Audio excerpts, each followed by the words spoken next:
আখেরি আলেম হইব বাড়ি বাড়ি কোরআন হাদিস পড়বে তারা নিজেরা মানবে না আরে ঘন ঘন মসজিদ হবে কিয়ামতের নিশানা রে ঘন ঘন মসজিদ হবে কিয়ামতের নিশানা শান খাই খাই বুঝলি না রে কপাল পুরা মায়ার নবীর শায়ান ওই নবীজির প্রেম পাগল ওই নবীজির প্রেম পাগল তামাম জাগান বুঝলি না রে কপাল পুরা দয়াল নবীর শান খাই খাই বুঝলি না রে কপাল পুরা দয়াল নবীর শান লা ইলাহা ইল্লাল্লাহ মাশাআল্লাহ লা ইলাহা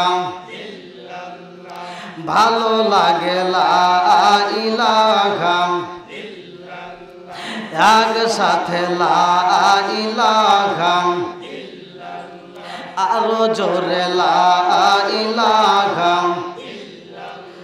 মাশাআল্লাহ লা ইলাহা ইল্লাল্লাহ ও গো মায়ার নবী গো জনমের মতো দেখারে লইতাম জীবনে ও গো মায়ার নবী গো জনমের মতো দেখারে লইতাম জীবনে নিদান কালের বন্ধু গো নবী নিদান কালের বন্ধু গো নবী তারাও একবার সামনে জনমের মতো দেখারে লইতাম জীবনে ও গো মায়ার নবী গো জনমের মতো দেখারে লইতাম জীবনে লা ইলাহা ইল্লাল্লাহ আগ সাথে লা ইলাহা জবান খুলে লা ইলাহা আমি হইলে তোমার গো নবী তুমি হইতায় মায়ার আমি হইলে তোমার গো নবী তুমি হইতায় মায়ার তুমি বিনে বকুল তলা গিরামে কে আছে মায়ার আমি হইলে তোমার গো নবী তুমি হইতায় মায়ার তুমি বিনে টাঙ্গাল জেলায় কে আছে মায়ার চাই না আমি জাতি কুলমান চাই না আমি জাতি কুলমান রাইখো মায়ার নজরে নবী দাঁড়াও একবার সামনে জনমের মতো দেখারে লইতাম জীবনে ও গো মায়ার নবী গো জনমের মতো দেখারে লইতাম জীবনে নিদান কালের বন্ধু গো নবী নিদান কালের বন্ধু গো নবী তারাও একবার সামনে জনমের মতো দেখারে লইতাম জীবনে ও গো মায়ার নবী গো জনমের মতো দেখারে লইতাম জীবনে লা ইলাহা ইল্লাল্লাহ আগ সাথে লা ইলাহা ইল্লাল্লাহ লা ইলাহা ইল্লাল্লাহ মুহাম্মাদুর রাসূলুল্লাহ সাল্লাল্লাহু আলাইহি ওয়াসাল্লাম নাহমাদুল্লাহ নাহমাদুল্লাহ হামদা শাকিরিন ওয়া নুসাল্লি ওয়া নুসাল্লিমু আলা নাবিয়িল উম্মি ওয়া আলা আলিহি ওয়া সাহবিহি আজমাইন ওয়া বাদা আম্মা বাদ সকল প্রশংসা মহান আল্লাহ তাআলার যিনি আমাকে আপনাকে ভালোবেসে মায়া করে দয়া করে এত সুন্দর একটা পরিবেশে কোরআনের মজলিসে দুনিয়ার সমস্ত ফিতনা ফিসাদ হইতে বিরত রাখিয়া আমাদেরকে সুন্দর একটা পরিবেশে বসার জন্য সুযোগ দিলেন। এজন্য প্রাণ খুলিয়া শুকরিয়া আদায় করি। সবাই বলুন আলহামদুলিল্লাহ। শত কোটি দরুদ ও সালাম বর্ষিত হোক আমার আপনার নবী, দয়াল নবী, মায়ের নবী, বিশ্বের মানবতা মুক্তির দিশারে আকায়ে নামজার তাজদার মদিনা আহমদ মুস্তাফা মুহাম্মদ মুস্তাফা, সকলেই বলুন সাল্লাল্লাহু আলাইহি ওয়াসাল্লাম। আজকের মাহফিলের সম্মানিত সভাপতি সাহেব এবং আজকের মাহফিলে যেনারা অত্যন্ত সুললিত কণ্ঠে আলোচনা করলেন, দ্বিতীয় আকর্ষণ মাওলানা মোহাম্মদ দিলওয়ার হোসেন সাহেব, এবং আজকের মাহফিলের তৃতীয় আকর্ষণ সহ এলাকার সম্মানিত ইমাম মুয়াজ্জিন আলিম ওলামাগণ সহ আমার ডানে বামে বসা সম্মানিত ব্যক্তিরা, আমার সামনে বসা মুরব্বী বাবা, যুবকের দলেরা, কচিকাছাড়া, পর্দানিশি, অবলা সবলা ও মা ও বোনেরা, সবার প্রতি আমার সালাম রইল। আসসালামু আলাইকুম ওয়া রাহমাতুল্লাহি ওয়া বারাকাতুহু। আপনারা কেমন আছেন? আলহামদুলিল্লাহ। আকাশের যে পরিস্থিতি আপনারা জানেন, আমি যতগুলো মাহফিল করছি আজকের মাহফিলে আমি সর্বোচ্চ ফোন দিছি যে মাহফিল হবে কি হবে না। তারপর আমার ড্রাইভার নেই, আমি নিজে গাড়ি ড্রাইভ করতে যাই, কি বৃষ্টির ভিতর তো গাড়ি চালানো যায় না, খুব কষ্টে। আবার আমি নাই ধীরে চালাইলাম, পিছনের মানুষ তো আবার ধীরে চালাইবে না। আবার আমি সামনের জনকে বাঁচাই কিন্তু পিছনের জন তো আমাকে বাঁচায় না, এমন পরিস্থিতিতে বৃষ্টির ভিতর গাড়ি চালায়। তো যাই হোক, সব কিছুর মালিককে আরেকটু জোরে বলেন। আমরা শুকরিয়া আদায় করছি কার? বেজার হয়েছে কে?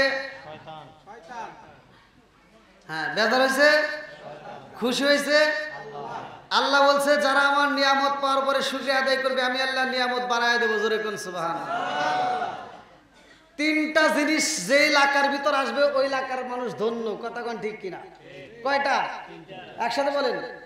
আমরা মুখে বলি একটা, কাজে কিন্তু করি আরেকটা। কথা কোন ঠিক কিনা? আমরা এই যে শুকরিয়া আদায় করছি, আল্লাহ বলছে যারা আমার নিয়ামত পাওয়ার পরে শুকরিয়া আদায় করবে আমি আল্লাহ নিয়ামতটাকে বাড়ায় দেবো। দলিল, এই মাইকের আওয়াজটা একটু কমাই দেন, জনগণ শুনলে হবে, বাইরের দরকার নেই। হ্যাঁ, কমাই দেন। আমার আর চাটা দিবেন না করেন, আমি চা দরকার নেই। এই কোরআনটা দিছে কে? এর মালিক কে? আরেকটু জোরে বলেন। সংরক্ষণের দায়িত্ব কার? আরেকটু জোরে বলেন। আল্লাহ।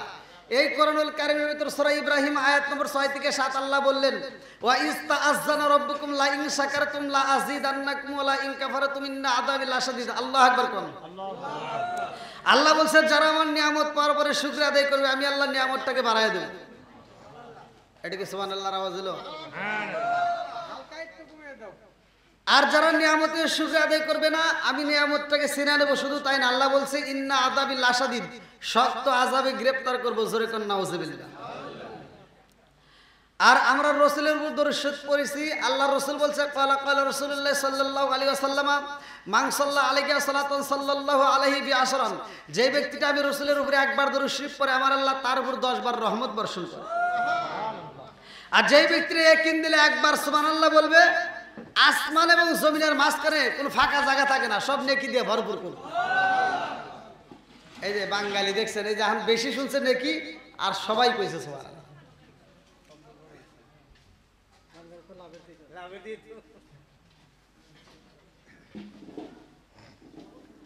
যেই ব্যক্তিটা একবার সুবহানাল্লাহ বলবে জান্নাতের ভিতর তার জন্য একটা সুবহানাল্লাহর গাছ তৈরি করা হবে। ওই গাছ থেকে কি ধরবে? হ্যাঁ, কি ফল ধরবে? জানার দরকার আছে না নাই? একসাথে বলেন, জানার দরকার আছে না নাই? এই জন্য আমার কথা হলো ফতোয়া কম, আমল বেশি। কথা কোন ঠিক কিনা? জানতে জানতে জানোয়ার হবে না, জানতে জানতে মাইনে মানুয়ার হতে হবে। কথা কোন ঠিক কিনা? আলেম হইব বাড়ি বাড়ি, কোরআন হাদিস পড়বে তারা নিজেরা মানবে না। আরে ঘন ঘন মসজিদ হবে কিয়ামতের নিশানা রে, ঘন ঘন মসজিদ হবে কিয়ামতের নিশানা। কোন কথা ঠিক কিনা? আসবে দিন আখেরি আলেম হইব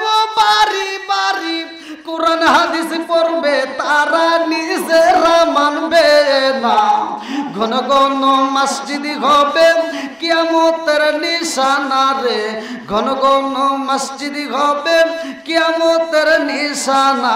জোরে জোরে কোন কথা ঠিক কি না? ও দরদি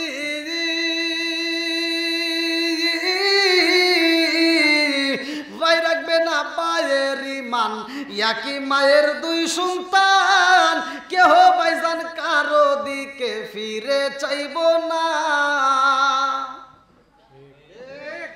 নিজের মায়ের পেটের আপন ভাই বিপদে পড়ে ছায়াও দেখে না, কথা কয় না কে? কোনকার নেতা খেতার জন্য রাস্তায় নামে জীবন দেয়, এরকম পাগল ছাগল আছে না নাই? কথা বল না কে? নাকি আমার ভাষা বুঝতেছেন না? ও দরদি ভাই রাখবে না পায়ের ইমান, একই মায়ের দুই সন্তান, কেহ ভাইজান কারো দিকে ফিরে চাইব না। আইবার কতইটা যাবে ভান্ডরা ক্ষমতা পাবে, আইবার কতইটা যাবে ভান্ডরা ক্ষমতা পাবে। নারীরা বাজারে যাবে, নারীরা মার্কেটে যাবে, নারীরা বেপরদায় থাকবে, বাধা মানবে না।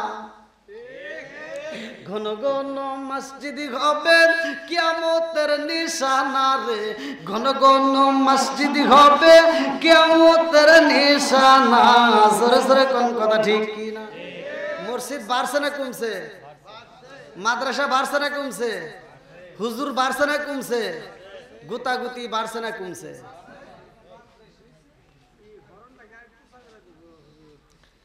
না মা ছোট বোঝেন নাই, থাক যা আছে সমস্যা নেই।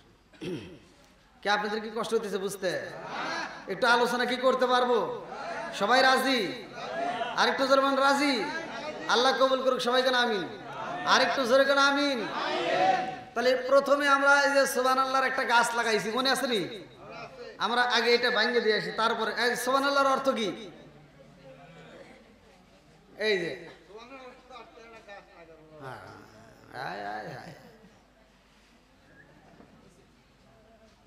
শুনছেন?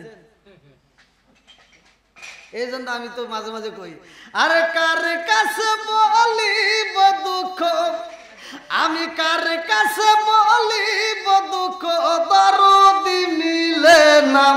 ওই আমি কই না মনের কথা, কই না আমি, কই না মনের কথা, কই না। যার কাছে বলিব দুঃখ, আমি যার কাছে বলিব দুঃখ, সে তো মদিনা। ওই আমি কই না মনের কথা, কই না আমি, কই না মনের কথা, কই না। চিৎকার মেরে কন্যা আল্লাহু আকবার। 70 বছর দাঁড়ায়া নফল ইবাদত করলে যেই সওয়াব, এখন 30 সেকেন্ডের ভিতর আমরা সেই সওয়াব পাবো। আল্লাহু আকবার কোন। এই যে 1 নাম্বার আমরা শুনবো, এখন থেকে আমল করব। সুবহানাল্লাহ, আমরা সুবহানাল্লাহ জিকির করছি কিন্তু অর্থই বুঝি নেই, কথা কোন ঠিক কিনা? এই যে শিখে নেন, এখন থেকে অর্থ শিকার পরে যখন আমল করবেন তখন মজা বেশি লাগবে, কথা কোন ঠিক কিনা?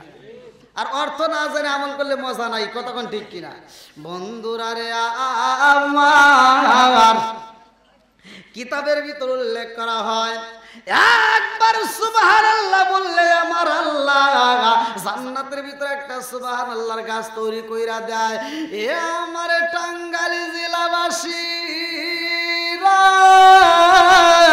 ভালো করে শুনান রে বন্ধু, সেই সুবহানাল্লাহ আমরা একবার পাঠ করলাম রে বন্ধু, এর বিনিময়ে জান্নাতের ভিতরে একটা সুবহানাল্লাহর গাছ তৈরি হয়। এইবার ওই গাছে থেকে কি ফল ধরবে আমরা জানি না, মুফাসসির কেরামরা লিখতেছে, কিতাবের ভিতরে উল্লেখ করা হয়, আরে যেই গাছটা তৈরি করা হয় রে আমার বকুলতলাবাসীরা, ওই গাছটা আস্তে আস্তে বড় হয়ে যায়। এইবার ওই গাছে একটা দুইটা পাতা থাকে না, একটা যদি এলাকার ভিতর বড় বড়ই গাছ থাকে, ওই বড়ই গাছের ভিতর কয়টা পাতা থাকে জীবনে কেউ গুনছে? কথা কন। আরে আম পাতা জাম পাতা বড়ই পাতা বাদ দিলাম রে আমার বকুলতলা বাসীরা। এইবার যদি প্রশ্ন করি আমার বকুলতলার লোক, আপনারা বলবেন পৃথিবীর বুকে একটা মানুষ পাইছেননি ওই মানুষটার মাথার চুলগুলো গুইনা শেষ করছে? একটা মানুষও পাইলাম না এই দাড়িগুলো গুইনা শেষ করছে নি। একটা দাড়ি পর্যন্ত আমরা গণনা দিলাম না, ভুরুটা পর্যন্ত গণনা দিলাম না, মাথার চুলটা পর্যন্ত গণনা দিলাম না। আমার আল্লাহ এমন একটা গাছ বানাইছে ওই গাছে একটা না দুইটা না রে বন্ধু, লক্ষ লক্ষ কোটি কোটি পাতা ধরবে। এক একটা পাতার মধ্যে আমার আল্লাহ ৭০,০০০ ফেরেশতা বসাবে। আল্লাহু আকবার। একটা পাতার ভিতরে ৭০,০০০ ফেরেশতা বইসা জিকির করবে রে বন্ধু। এইবার ফেরেশতাদের আমলের দরকার আছে নি? আছে। ফেরেশতাদের আমলের দরকার কোন আওয়াজ করি আমি? পশু পাখির কি আমলের দরকার আছে? গরু বাছুরের আমলের দরকার আছে? কারো দরকার নাই। আমলের দরকার শুধুমাত্র দুইটা জাতির। কয়টা? জোরে কোন কয়টা? আরেকটু জোরে কোন কয়টা? আমার আল্লাহ তাআলা পবিত্র কোরআনুল কারীমের ভিতরে বলছে মাত্র দুইটা জাতির হিসাব হবে, একটা হলো মানুষ আর একটা হলো জিন জাতি। কথা কোন ঠিক কিনা? হ্যাঁ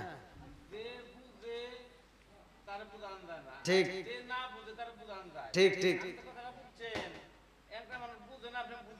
অবশ্যই। হ্যাঁ হ্যাঁ, আপনাদের কি কষ্ট হচ্ছে? এনাকে আবল তাবল কিছু হয়েছে? আমি যখন কথাগুলো এর জন্যই বলি বুঝছেন কিনা, আল্লাহ রসুল যখন বয়ান দিতে এমন একটা কথা, এমন একটা ভাষা, আল্লাহ রসুল একটা কথায় একবার না দুইবার না তিনবার পর্যন্ত সাহাবীদের মাঝে বলছো যে তোমরা বুঝছো কিনা। সাহাবীরা যদি বলতো হ্যাঁ নাম আমরা বুঝেছি, তখন আল্লাহ রসুল আর এক কথায় যেতেন। তা আমি যদি ওয়াজ করি আপনারা যদি না বোঝেন, এই ওয়াজের দরকার আছে? কোনো দরকার হবো? কোনো ফায়দা হবে না। কতক্ষণ ঠিক কিনা? সবারই বুঝতে হবে। আল্লাহ কবুল করুক সবাইকে আমিন। আরেকটু জোরে কেন আমিন? তাহলে এক একটা গাছে কয়টা করে ফেরেশতা বসবে? এক একটা পাতায় ৭০,০০০ ফেরেশতা। এবার লক্ষ লক্ষ কোটি কোটি পাতা। এবার আপনারা বলেন তো ওই গাছের মালিক কে? না না, আমরা আল্লাহর কেন বলবো? ওই গাছটা তো রোপণ করছি আমি আর আপনি। কতক্ষণ ঠিক কিনা? এই যে আমি আর আপনি সুবহানাল্লাহ বলছি, আল্লাহ তাআলা একটা গাছ তৈরি করে দিয়েছে। কতক্ষণ ঠিক কিনা? তাহলে গাছের মালিক কে? এ বাড়ির মালিক কে? এ বাড়িওয়ালা। কতক্ষণ ঠিক কিনা? নাকি আল্লাহ? এ বাড়ির মালিক আল্লাহ, এ বাড়ির মালিক বাড়িওয়ালা। কথা কি বুঝতেছেন? সবকিছুর মালিক আল্লাহ, এটা এইটা নয়। সব জায়গায় সব মাসলা চলে না। যেমন আপনি মসজিদ ঘর আমরা বলতেছি আল্লাহর ঘর, ওখানে ওই ব্যক্তির যে অধিকার, আমি যে দূরে থেকে আসতেছি আমারও একই অধিকার, কিন্তু এই ঘরের ভিতরে কি আমার সেই অধিকার আছে? এই জন্য বুঝতে হবে কথাগুলো। তাহলে এক একটা গাছের মালিক আমরা এক একজন। এইবার এই গাছগুলোতে লক্ষ লক্ষ কোটি কোটি ফেরেশতা বসে জিকির করে। এবার তাদের তো আর জিকিরের এই সওয়াবের দরকার নাই। এবার আল্লাহ বলবে এই সবগুলো কতগুলো জমা হয়েছে? বলে অনেক। বলে এই সবগুলো এবার কি করবা? ও যারা জিকির করছে ওদের তো আর দরকার নাই, এই গাছের যে মালিক তার আমল নামায় দিয়ে দাও। তাহলে আমাদের লাভ হলো না লস গেল? একসাথে বলেন এইবার সুবহানাল্লাহর অর্থটা ভালো করে শুনে নেন। সুবহানাল্লাহর অর্থ হচ্ছে আল্লাহ পবিত্র। আল্লাহ কি? আল্লাহ পাক। বুঝতে পারছেন কি? মন থাকবে? আমি আবার ওয়াজের মাঝে কিন্তু মাঝে মাঝে জিজ্ঞাবো সুবহানাল্লাহর অর্থ কি? আল্লাহ পাক, আল্লাহ পবিত্র। তাহলে এই যে আমরা এবার জানলাম, এবার সুবহানাল্লাহ বলতে একটু মজা লাগবে না? দেখেন তো, সুবহানাল্লাহ সুবহানাল্লাহ সুবহানাল্লাহ এবার পড়লে আমাদের একটু মজা লাগবে। এর অর্থ কি? আল্লাহ পবিত্র। আল্লাহ কয় আমি আল্লাহ পবিত্র। এটা বান্দা যখন বারবার তালকিন দেয়, বারবার ঘোষণা করে, ও জিবরাইল তোরা সাক্ষী থাক, এই মুহূর্তে আমার বান্দারে আমি আল্লাহ পাক করে দিলাম। বন্ধুরা রে আমার ভালো করে শুই না নাও, রাজার দোষে রাজ্য নষ্ট, প্রজা কষ্ট পায়, নারীর দোষে সংসার নষ্ট, স্বামীর কষ্ট হয়। জোরে জোরে কোন কথা ঠিক কিনা? বনে জ্বলে বন বাদুরি, সাউ জ্বলে তার বুকে, এমনি মায়ে সংসারে না পড়লে গাজার দুঃখে। বিদেশেতে কারো যদি ছেলে মইরা যায় পশু পাখি জানার আগে আগে জানে মাই। জোরে জোরে কোন কথা ঠিক কিনা? কালা গরু ধলা গরু একই রকম দুধ, শরীয়ত মারে ফতি একই জিনিস একই মায়ের পুত। জোরে জোরে কোন কথা ঠিক কিনা? বন্ধুরা রে আমিন। রব্বানা রব্বানা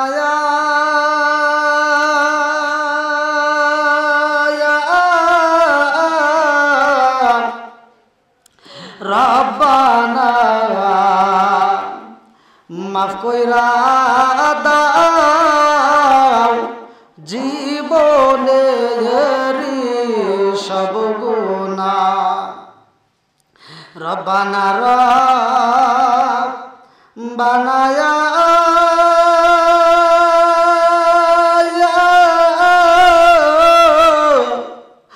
রব্বানা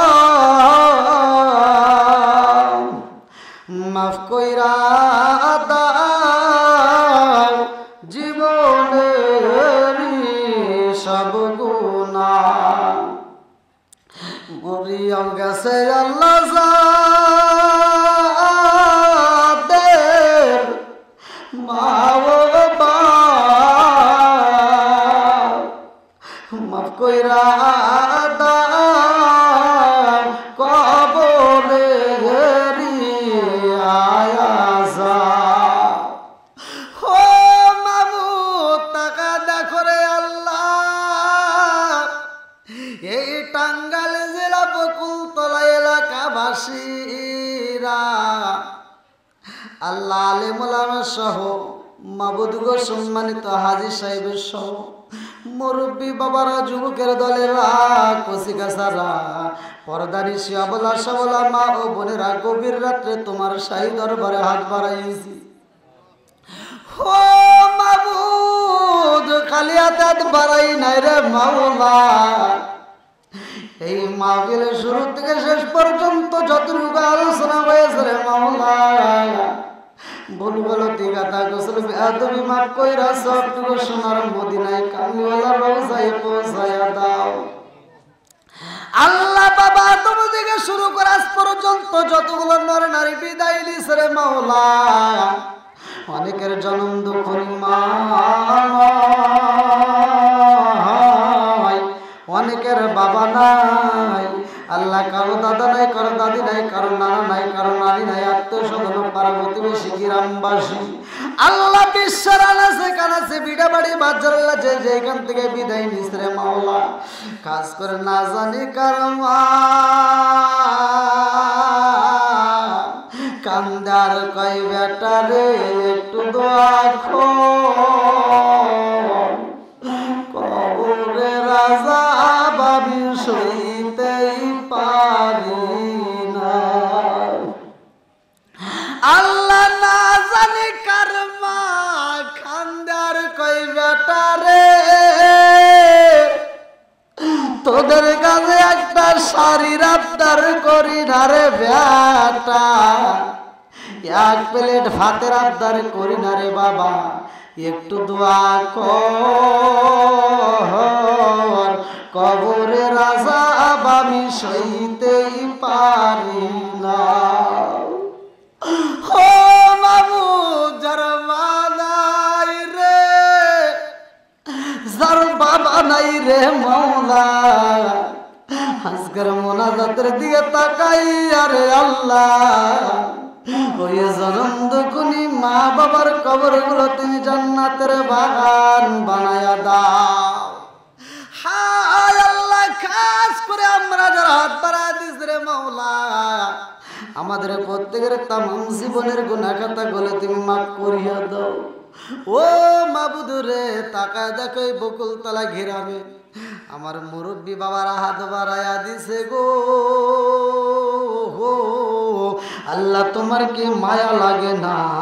আল্লাহ মাথার চুলগুলো পাইকে গেছে, দাড়িগুলো পাকন ধরে গেছে। ও মাবুদ এই মুরব্বীদের মুখের দিকে তাকাইয়া আমাদের প্রত্যেকের তামাম জীবনের গুনাহ মাফ করিয়া দাও। আল্লাহ মুরব্বীদের জীবনের গুনাহ মাফ করিয়া দাও, আমার যুবক ভাইদের জীবনের গুনাহ মাফ করিয়া দাও, আমার যুবক ভাইদেরকে কবুল আর মঞ্জুর করিয়া নাও। আল্লাহ কচি কাছাদেরকে কবুল করে নাও। আল্লাহ পর্দানিশী মা বোনের হাত বাড়াইয়া দিছে গো, আমার মা বোনদের তামাম জীবনের গুনাহ মাফ করিয়া দাও।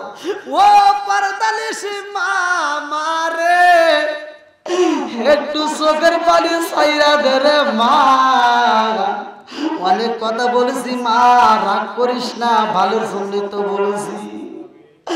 ও বকুলতলা এলাকার মা, জানো নি রে মা, মনে আছে নি রে মা, একটা বিয়া হয়ে গেছে রে মা।